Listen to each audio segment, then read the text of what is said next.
Ang isang umikot na kwento sa social media ay yung pattern of behavior daw ni Inday Sara leaning towards violence. Dahil pinakita dun sa day 9 yung pananapak ni Inday Sara ng sheriff. I would just like to tell everyone na kung meron man tayong napatunayan dito sa impeachment trial na ito, sa dami ng video na pinagpapakita nila, ang napatunayan natin dito, ang pattern of behavior na meron si Inday Sara during the time that she is expressing her anger and outburst. Inday Sara is consistent in her compassion to her fellow Filipino. That Inday Sara is very faithful in keeping her integrity, and that Inday Sara is unapologetically patriotic. Yun po yung pattern of behavior dito ni Inday Sara. Let me just go first doon sa video ni Inday Sara na kung saan dinidescribe niya yung gusto niyang pugutan ng ulo si BBM. Let me just show you that. And this is Inday Sara demonstrating to everyone how unapologetically patriotic tong si Inday Sara. How Inday Sara values sacrifices of our soldiers. Na wala siyang paki kahit presidente ka, tangina, respetuhin mo yung mga sundalo. And meron isang graduate, alam mo, para sa akin, ito isang sort of inappropriateness sa ginawa ng bata. Pero bata ito eh. So ikaw din, meron ka din dapat sana siguro pag-intindi kung saan nanggagaling yung bata. And ang reaction mo should be so that the child will learn a lesson. So meron isang graduate. Sabi ng graduate, Mr. President, can I have your watch as a graduation gift? And narinig mo katabi ko. Narinig mo katabi ko. But apparently, this guy, hindi niya alam kung ano isasagot niya. So ang ginawa niya, pinaulit niya sa bata. What did you say this time? Siyempre bata, hindi niya alam ba saan yung inulit ng bata, louder this time. Mr. President, can I have your watch as a graduation gift? Ang sagot niya, why? Why will I give you my watch? At that point, masakit na ako, kasi feeling very well. Gusto ko, ang galing ng ulo niya ba? I realized toxic na yung relationship.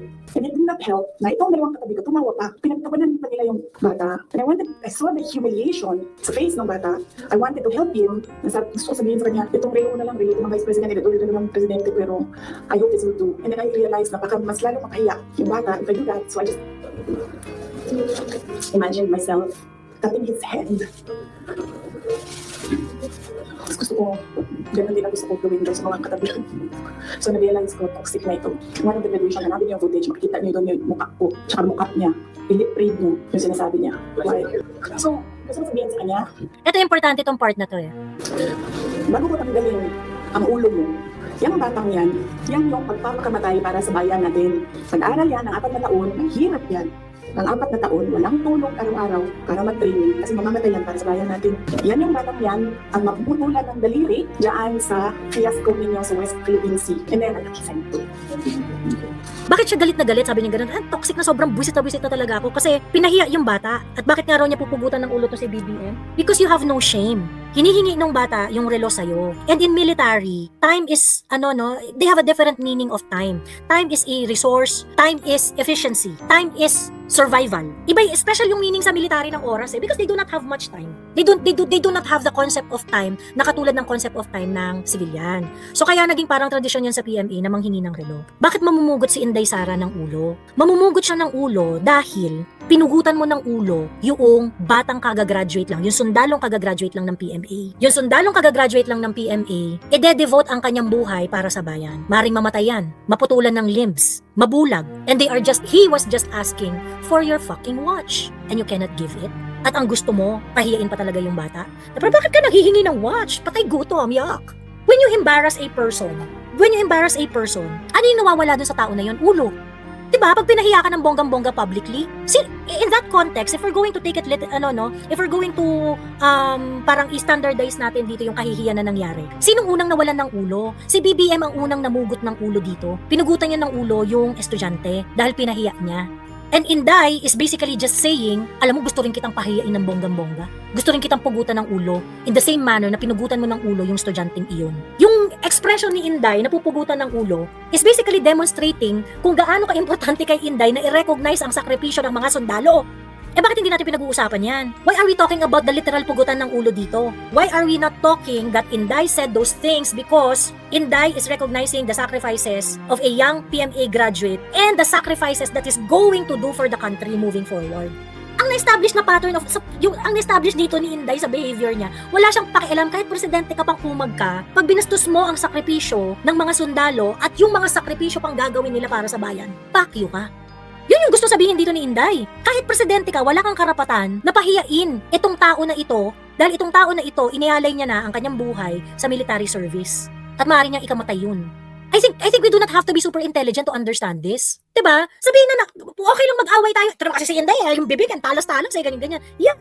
And I will agree with you. Sana pa virgin yung mga salita ni Inday. Sana mabait yung pagkakasalita ni Inday. Kaso hindi siya ganun. And you can make reklamo of how tabil Inday is, how matabil ang mga bibig ng mga Duterte. Okay lang yon. We will agree with you. Walang problema. Pero para magpanggap kayo na hindi nyo naintindihan kung ano talaga yung sinabi ni Inday dito, putang ina yung lahat. Kaya tayo nag-aaway kasi masyado kayong pa-virgin. Masyado kayong pa-virgin, wala na kayong values. Wala nang hindi na kayo faithful dun sa totoo nyong pinaglalaban. Nagninitpick na lang kayo para merong basihan yung galit ninyo na wala namang lalim. Anyway, another thing, nung sinapak ni Inday yung sheriff.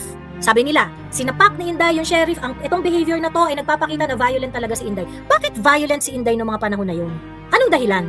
Bakit merong ganong outburst si Inday noong mga panahon na yon? Okay, tingnan natin yung news long time ago, okay, at kung paano binalita itong sitwasyon na ito. This is the news 15 years ago. I think we just have to listen to it, no? So para makita lang natin kung ano yung facts at the time na binalita nila yung kembot na yan. City Mayor Sara Duterte repeatedly punched the sheriff of the Davao Regional Trial Court, Javi Andres, during the demolition.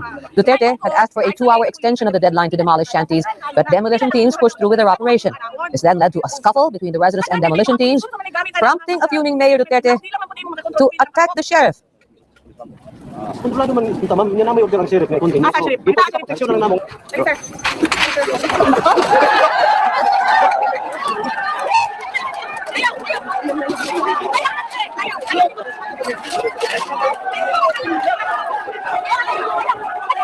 Over 200 houses were set to be demolished in the area based on a court order issued on June 23rd. Inday Sara is requesting for 2-hour extension before i-implement yung demolition order noong mga panahon na yan. 200 families are set to be affected by that demolition. Research will tell you that at that time na yung demolition na to mangyayari ay kakatapos lang ng isa sa mga pinaka-worst na flash flood sa Davao City, wherein around more than 30 people died. One baby was not recovered.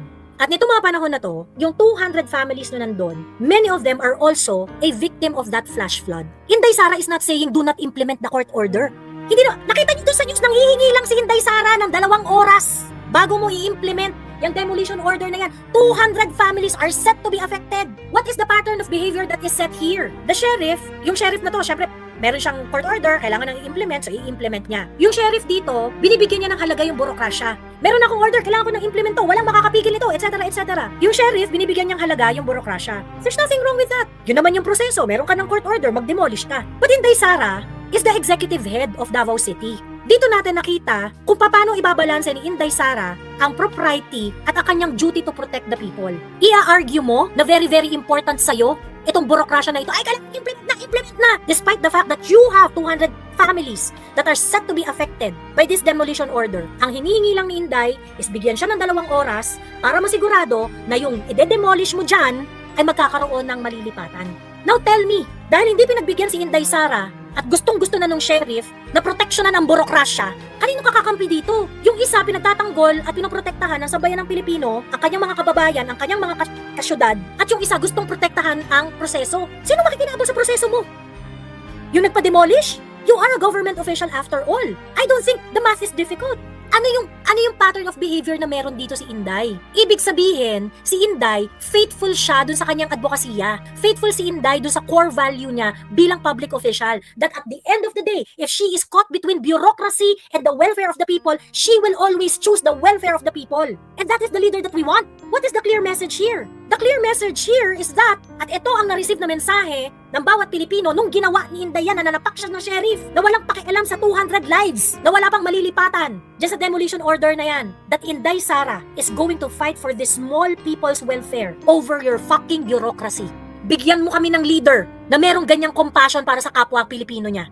Bigyan mo kami ng leader na hindi idadahilan ng burokrasya para sa welfare ng sambayanan. Yes, bureaucracy is important. It put orders to things. It put order to things, no? Walang problema dyan. Gusto natin yan, yung matatag at efficient na burokrasya. Walang problema dyan. But at the end of the day, Your government is supposed to serve the people. Inday was actually very sorry na dumating siya doon sa punto na kailangan niya sapakin yung sheriff. And yung sheriff at saka si Inday later on, nagkaigi rin sila. Like I said, sa isip ng sheriff, I am just following the bureaucracy. Eto nabigyan na ako ng demolition order. I have to do my job. So sa isip siguro ng sheriff, I am not doing anything wrong. Kailangan ko na to, kailangan ko nang i-implement to. But also, Inday Sara has the duty to protect the people. Hindi pinipigilan ni Inday yung demolition order. Ang hinihingi lang niya extension. That is how the news report reported it 15 years ago. So in all of this, in 3 incidents, na merong naglabas ng emosyon si Inday. In 3 incidents na meron siyang mga outburst. What is the pattern of behavior that was demonstrated here? That Inday Sara is unapologetically patriotic. Wala siyang pakialam kahit presidente ka pa. Kung hindi mo kayang pakitaan ng respeto ang mga nagsasakripisyo para sa bansa kagaya ng ating mga sundalo, pakyo ka. Ganyan si Inday. Sinapak ang sheriff. Sinapak ang sheriff dahil puta ka, i-insist mo sa akin ng burokrasya over the lives of ordinary people? Pipiliin ko yung buhay ng mga tao, hindi ikaw. That is the leader that we want. The last is the video na kung saan galit na galit si Inday at sinabi niya na pag pinatay siya, patayin mo si Bongbong Marcos, Lisa Marcos at Martin Romualdez. Sinabi ni Inday Sara sa same live, putang ina niyong lahat. Yes, merong outburst dito si Inday at hindi siya maganda sa tenga ninyo. But Inday express yung disgust niya na ina-express rin naming mga ordinaryong Pilipino. Hindi na kami masaya sa nakawan at sa power tripping na nangyayari sa bansa. Ngayon, yung pagmumura ni Inday, putang ina niyong lahat, it is actually a demonstration that Inday is not going to allow herself na kainin ng sistema kasama nyo. Hindi siya makikisama sa mga kagaya ninyong buwaya dyan sa gobyerno na korap. Kaya minumura kayo ni Inday lahat. Kaya sabi ni Inday, putang ina nyong lahat. Kasi, kung di kayo mumurahin ni Inday, di bati-bati kayo. E di kasama nyo si Inday sa nakawan ninyo. E di pumayag si Inday doon sa pagtanggal nyo ng 5 billion sa budget para sa schools ng DepEd. Kaya minumura ni Inday kasi ayaw niyang makasama kayo dahil magnanakaw kayo. Ngayon, yung galit na si Inday at sinabi ni Inday, pag pinatay ako, dahil nga may threat sa buhay niya Diba? Pag pinatay ako, patayin mo din si ganito, si ganyan, etc. etc. It is Inday talking. Nalalaban siya hanggang dulo, na hindi siya papayag na mapakompromiso, na hindi siya papahuli ng na hindi siya titigil sa laban. Na kung dudurugin niyo ako, hindi ako papayag na hindi rin kayo madudurog. It is a resilient Inday na alam mo na lalaban hanggang dulo. Those are the patterns of behavior that Inday demonstrated in those emotional outbursts, public emotional outbursts na pinakita niya. Klaro sa amin yung mensahe ni Inday. Hindi makikisama si Inday sa inyong mga buwaya dyan. Kahit i-power trip niya si Inday ng bonggang-bongga, hindi siya makikisama sa inyo. Kahit mag-isa na lang si Inday, tatayuan niya kung ano yung pananiniwalaan niyang tama. And what I don't understand, bakit hindi ito nakikita ng mga anti-Duterte? Hindi niyo nakita na si Inday kahit dinudurog na ng bonggang-bongga, ayaw niyang makikompromiso sa mga puke ninyo? So yes, yung mga outburst ni Inday, very public, napanood naming lahat. At wag nyo kaming puputang inahin na yung mga patterns of behavior na yan ay nagpapakita na gustong pumatay ni Inday. No! Ang pinakita ng mga public outbursts at mga emotional expressions ni Inday ay malinaw na malinaw sa amin. Ayaw niyang makisama sa korap na gobyerno ni Bongbong Marcos. Kaya niyang tayuan ang pinaniniwalaan niyang tama kahit mag-isa na lang siya. Hindi niya iiwanan yung kanyang mga subordinates. Yun yung pinakita ni Inday. Doon sa nung pinagmumura niya tong mga to. Because that press conference was only taken over by Inday. It is the press conference of Zuleika, of Attorney Zuleika. Hindi yun press conference ni Inday. Press conference ni Zuleika yun. Tinake over lang ni Inday. Bakit? Dahil nagsusuka na si Zuleika. Nawawala na ng malay si Zuleika. And that actually demonstrated to us na si Inday hindi niya iiwanan ang mga tao niya. In the same manner na hindi iiwanan ni Inday yung kanyang mga constituents sa Davao City pagdating sa pagpoprotekta sa kanila. So magkalinawan lang po tayo dito. Pag-uusapan po natin itong mga outburst, very public outburst ni Inday, kompletuhin niyo ang kwento. Huwag niyong baliin. Huwag niyong i-twist. True, I remember an old interview ni Sas kay Sara where she admitted feeling embarrassed on the sheriff incident. Doon ako unang humanga kay VP for her humility. Sana ma-share ulit ang video sa SOCMED. Correct, nag-comment ako doon, finlash ni Sas. That was long time ago. Pinanood ko yung interview ni Sas kay VP. Tapos, I think I said, I'd rather choose Inday, a leader like Inday, who would unapologetically protect her own people. Kaysa yung mga nagpapanggap na mabait pero hindi matayuan ang welfare ng ordinaryong Pilipino. Na I saw sa interview kay Inday, while andun pa siya sa binaha, nakiusap siya na antayin siya para hindi magkagulo at magkasakitan. Ayon, pagdating niya, may mga duguan na kaya nangyari yun. Yun nga kaya nga nanghihingi si Inday ng extension bago mo i-implement yung demolition. Bigyan mo ako ng 2 oras para magkaroon ako ng arrangement. And in that case, ikaw na sheriff ka, okay? You can also process your demolition ng mas peaceful. Kasi may pupuntahan na yung mga tao. Ba't ayaw mo pumayag? Diba? I think yung nagkaayos yung sheriff at saka si Inday later on Kaya nga sabi ko, it wasn't a proud moment for Inday. Kasi sinabi rin ni Inday hanggang ngayon nagki-cringe pa rin ako pag naalala ko yun. Pero yung mga moment na nawawala si Inday sa propriety, nawala siya for all the right reasons. 'Di ba? Kung naubos man yung propriety ni Inday noong mga panahon na yon, nawala yon for the right reason, and that is to protect her constituents in Davao City. Sabi ni Jello, aliw talaga ang etchos balungos mo, Miss Joey. Super kineso at nakaka-entertain ka, pero at the same time, intelligente. Love it. Ayan. Thank you po. Basta sa mga sinasabi ni Inday, walang namatay. Pero sa mga mahinhin kagaya ni Marcos, ilan na ang namatay sa korap niyang gobyerno. Sa paayuda ni Angel Locsin, may namatay din. Sa panahon ni Pinoy, ang dami. Correct! Correct! So why don't we talk about BBM's inappropriateness? Haharap ka sa mga tao, nagkanda utal-utal ka dyan, kundi ka ba naman tarantadong putang ina. Galit na si Strictly. The sheriff did not allow himself to be used by the impeachment fiasco. He knows Inday was right. I think so. Nagkaayos sila eventually eh.